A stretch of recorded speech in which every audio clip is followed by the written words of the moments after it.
سوال یہ ہے کہ شریعت میں خوشبو، عطر،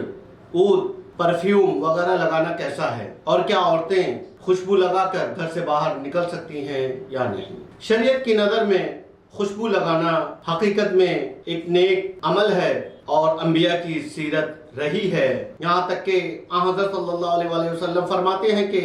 میں نے تمہاری دنیا سے ایک عطر ہے جسے بہت پسند کیا ہے۔ ساتویں امام فرماتے ہیں کہ عطر خریدنے میں کوئی اسراف نہیں ہے، یعنی انسان جتنا چاہے اور جس مقدار میں چاہے اور جتنی مہنگی چاہے عطر خرید سکتا ہے، پرفیوم استعمال کر سکتا ہے، اس میں کوئی اسراف نہیں ہے۔ ائمہ معصومین علیہ السلام نے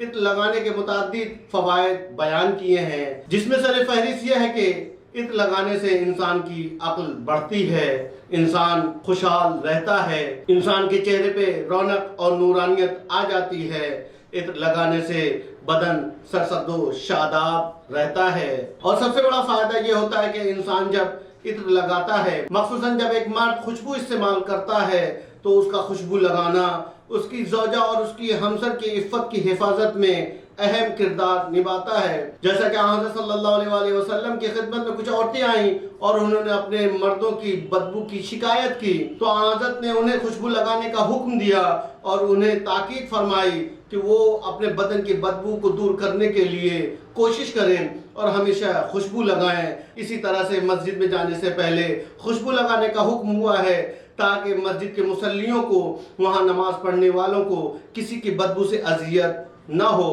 لیکن اگر عورتیں خوشبو لگا کر باہر جانا چاہیں تو اسلامی شریعت میں کوئی مناہیت نہیں ہے، بلکہ حکم ہوا ہے کہ وہ اپنے مردوں کے لیے ضرور خوشبو استعمال کیا کریں، لیکن ان کی خوشبو ہمیشہ دھیمی